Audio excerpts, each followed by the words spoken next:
Yo, Hegassen here, and today we are looking at Captain America, the Civil War, or as I like to know it as, Avengers 2.5, because this is very much an Avengers film starring Captain America, and it is a very, very important film for the MCU overall, so let's get straight into it.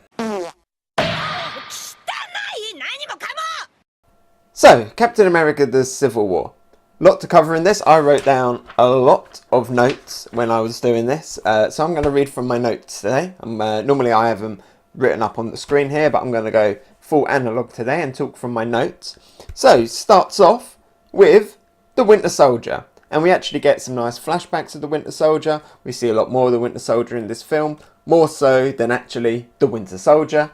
And that's good. I really like actually seeing a lot more of his origins and, you know, how he was created, where he was trained, a bit more of like the mind programming that they did on him. They read out these code phrases and that kind of turns him into the Winter Soldier. I do like a few of these words in there. We get homecoming as one of the words. Was that like a nice little hint towards what's coming up? And I like the fact that the last word is freight car, which obviously references the fact that he died by falling out of this freight car in a train. So that's really good, and we get this flashback of him attacking this car and getting some more super soldier serum that will play later on in the film. And we keep going back to this car crash scene. It ends up being very, very important later on down the film. So then we go back to the present time and we cut to the Avengers, the new Avengers, and they are chasing down Crossbones. It's good to see Crossbones again. He looks really good in his new armor and stuff. I really like him. So they're chasing him through the streets. We get to see that Falcon finally has an actual Falcon with him, although it's in the form of a drone called Red Wing, and that's great to see. It's like probably the closest we're going to get to his Falcon that he has in the actual comic books. We see that Scarlet Witch is there, and we see how overpowered her powers are. You know, this building's full of gas and she's able to use her psychic powers to pull the gas out. If she can do that with gas, can she not like just suck all of the oxygen out of a building and kill all the bad guys in there or something? It just seems way too overpowered to be able to like psychically control gas. Cap is back obviously, and he's still kicking ass with his kicks. He should be called Captain Kick instead of having his shield, because his kicks are damn powerful in this. We get to see him like kick a car and it knocks into someone and sends that guy flying. And we got Black Widow, who has a motorbike again. Apparently that's her thing now, riding motorbikes. Like I say, they chase down Crossbones, and I do like Crossbones in this, but sadly he dies. He joins the rest of the MCU villains that die.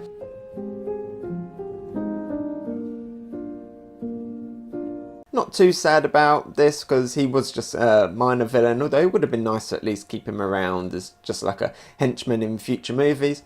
But he dies blowing himself up. Scarlet Witch manages to get the explosion and throw it up into the air to stop it from killing Cap and these hundreds of people that were surrounding him in this marketplace that they were in. But the explosion goes up to this building and blows up a couple of floors in the building, and apparently that's a very bad thing.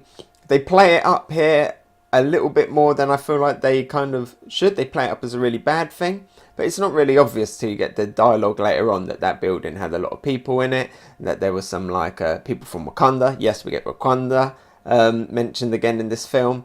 There were some people in Wakanda there who were on like a relief mission and stuff, but it's not really obvious the fact that sending it up to the building was worse than it blowing up in the marketplace. Either way, quite a lot of people were going to die. It looked like that there was probably more people in the marketplace than there was in the building. Maybe if there was like a clear sign that said like school or church or aid centre or something like that, that would actually make you be like, oh yeah, that is very, very serious. But at the time it doesn't look as serious as it is. But of course later on we find out that this little incident was very much the tipping point. You know, it's no Johannesburg where Hulk and Iron Man destroy most of Johannesburg, but they use that as that straw that breaks the camel's back, so to speak. This is the thing that leads to the civil war that the film is based on. So we cut to Tony, and Tony is thinking a lot about loss. He's thinking a lot about regret. He's mentioning his parents a lot in this film, which again is something... Oh, hit my mic. Which again is something that comes up later on in the film.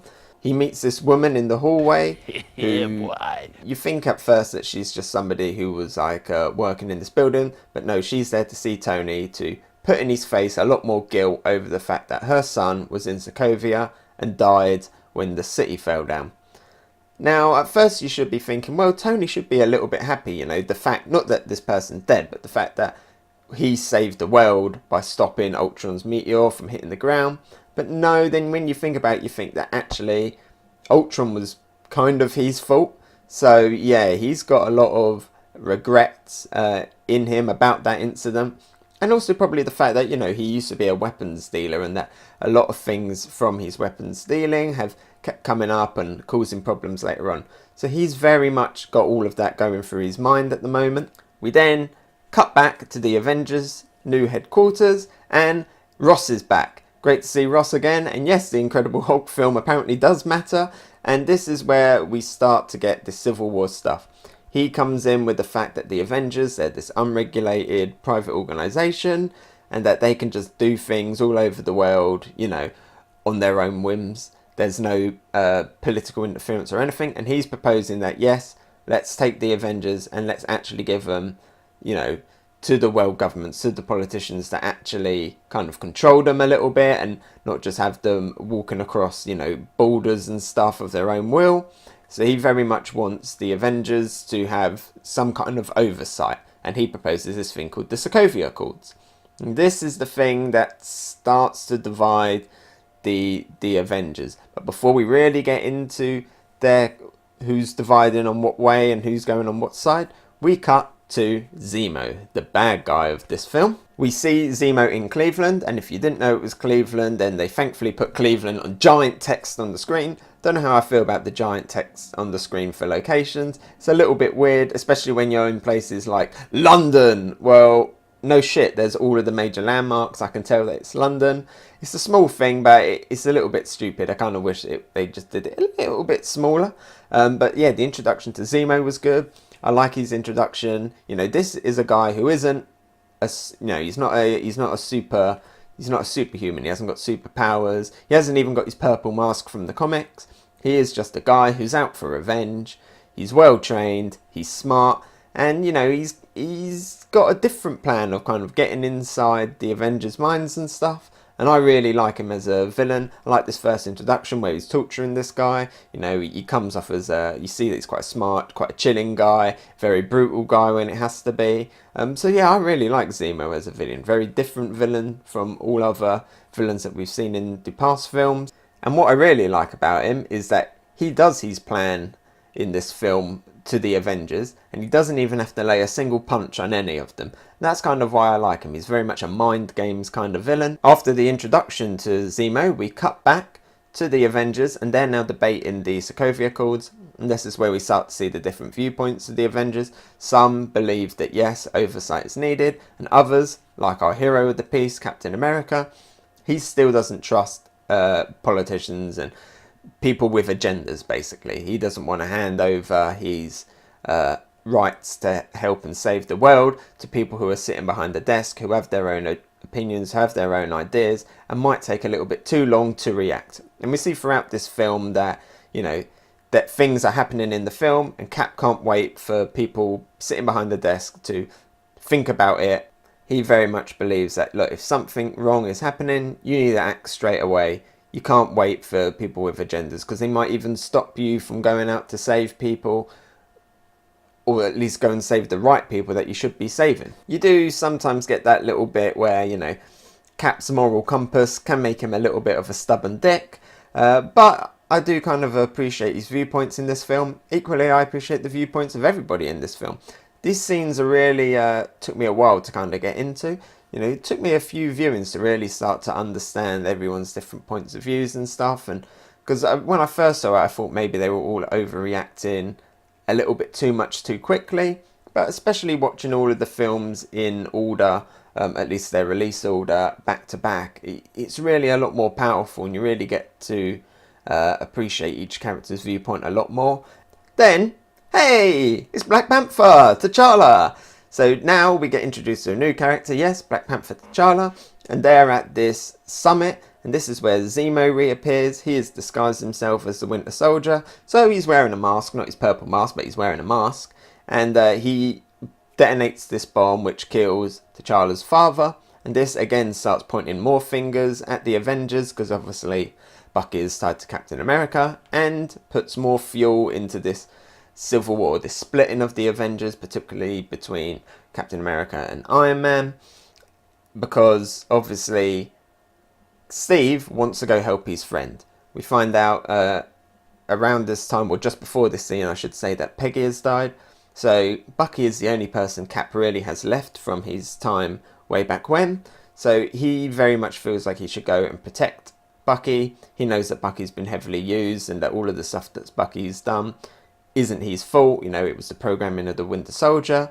So he goes to, on his own, well, with Falcon actually, but against the Avengers, to go save Bucky. I do think it's weird that they find him very, very quickly. You know, Cap and Falcon were out looking for Bucky for ages and couldn't find him. And then here, when they actually need to find him, they're like, oh yeah, there he is. But they go find him, and we get probably one of the best chase scenes so far in the MCU, where they're doing that hallway chase. I love how he uses that like a metal railing as like a bit of rope, and then Black Panther joins in. We get to see Black Panther in action for the first time, and he is amazing.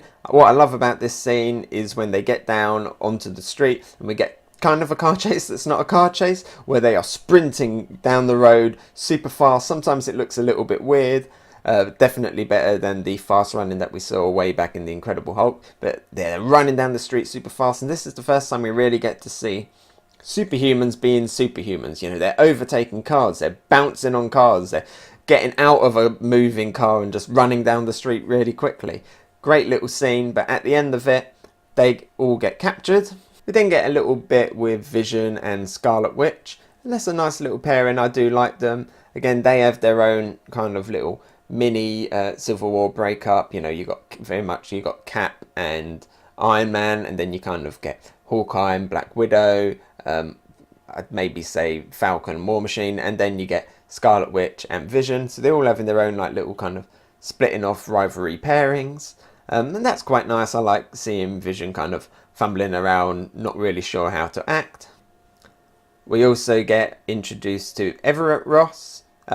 He's a cool little character. We don't get to see a lot of him in this film, but I still think he's definitely a character that you need to keep an eye on. I think there's much bigger plans for this character going forward. Obviously, we see him again in Black Panther, but even then, you know, I still feel like there's definitely a reason why he's in this MCU, and definitely something more to meet the eye with him. At least that's what I think now.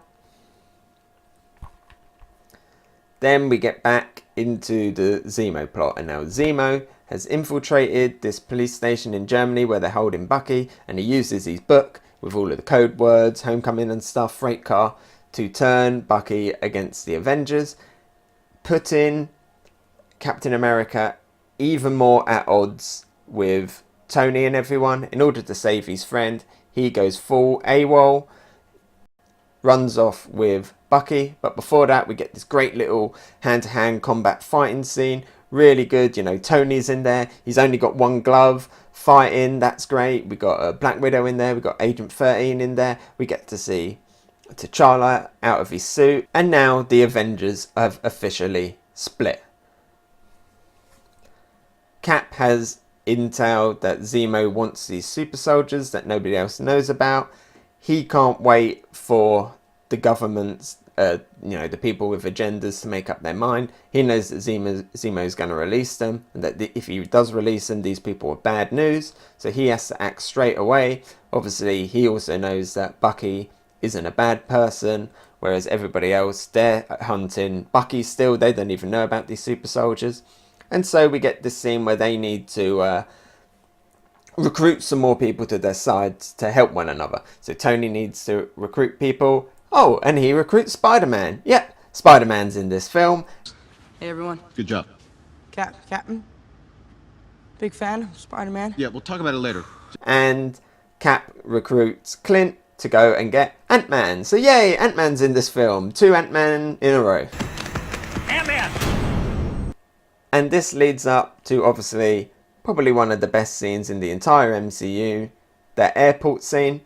But before we get to that airport scene, I would like to point out the fact that it's around this time of the film where timings and stuff seem to get a little bit funny.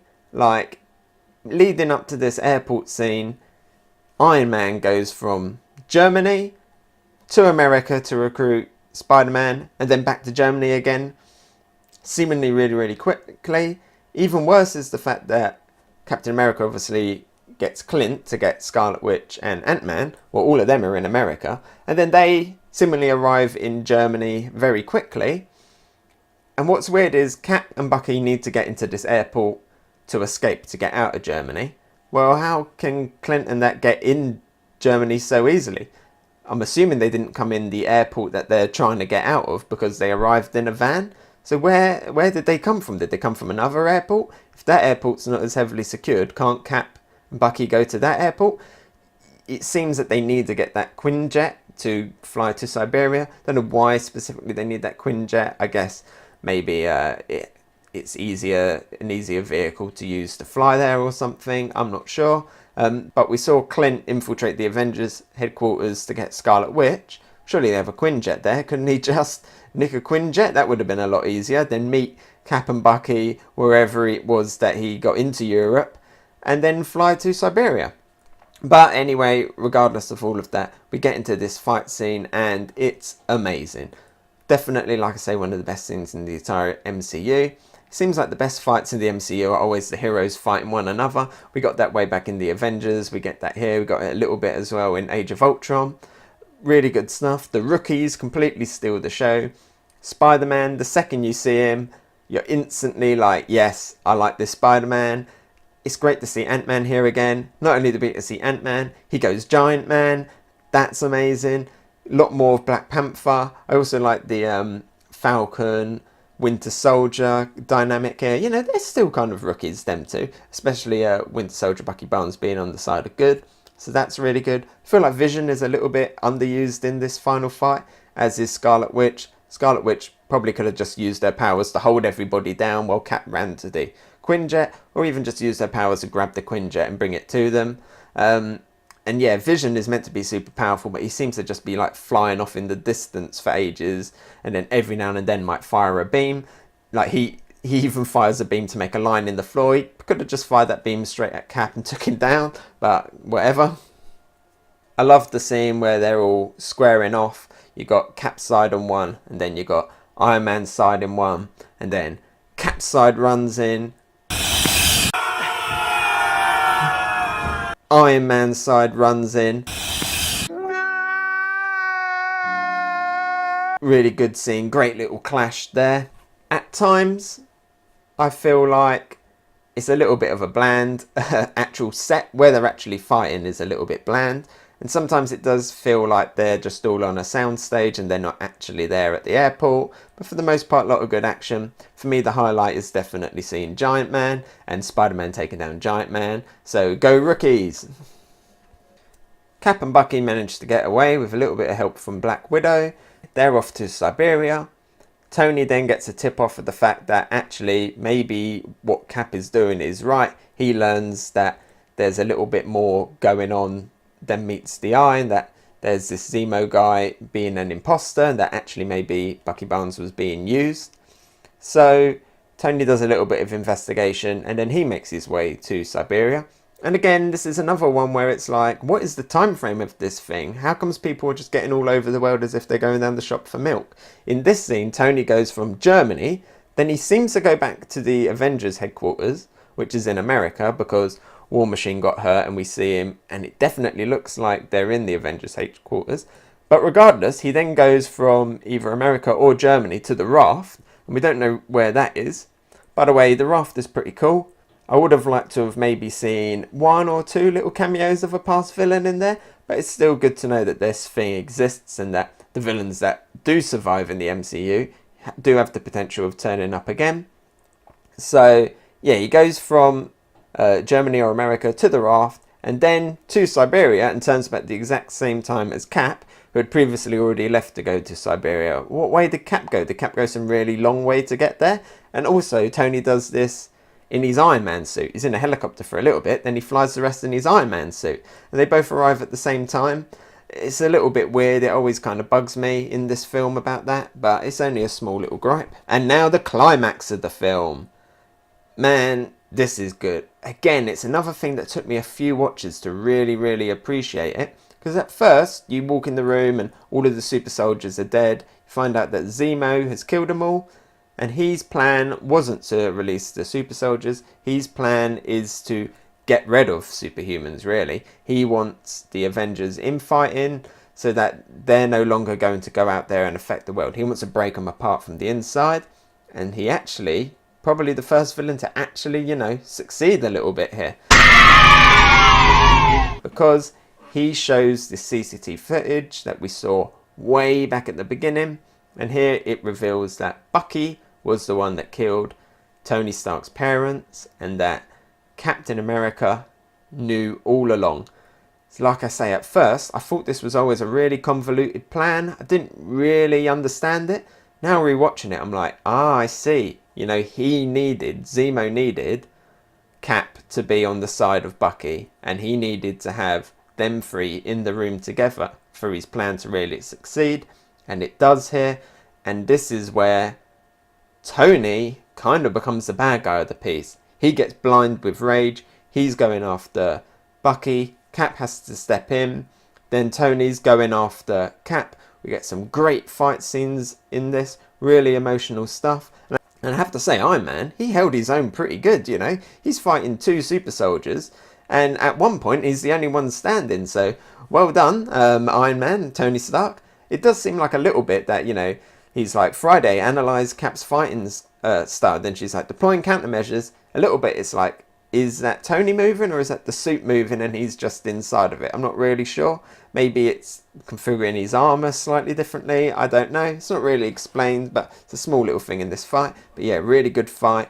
And like I say, Zemo's plan actually kind of works, because at the end of this, they go their separate ways. Cap throws his shield down. There's definitely a big division between the two, and it's powerful stuff. Nice. The Civil War has ended, and both sides really have lost. And Zemo, he doesn't die. T'Challa's about to kill him, and he learns his own little lesson about not wanting to get revenge. And Zemo is now, presumably, later on at the film at least, put in the raft. So it's good that a villain actually gets to stay around for a little bit, because he was an interesting villain and I'd like to see him more. Also at the end of the film, we get the best Lee Cameo, I think, in any of the films, or at least my favourite. I love that one. Are you Tony's stank? So, how would I rate Captain America, Civil War, Avengers 2.5 overall? Well, it's a hard one for me, because it's, like I say, it took me a few watches to really start to understand it.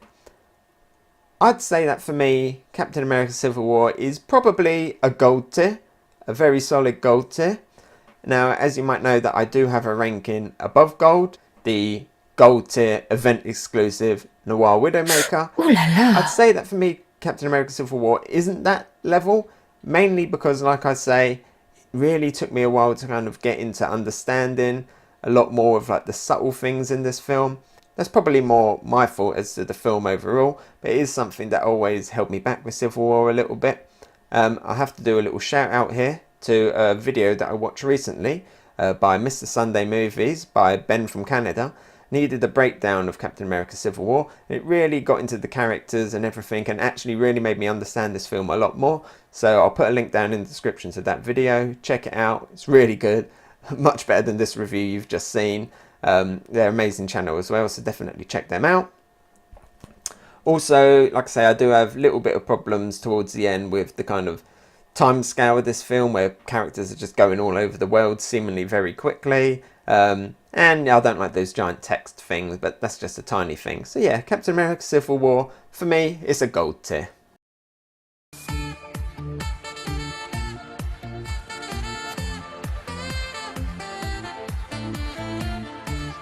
Hey, so thanks for watching.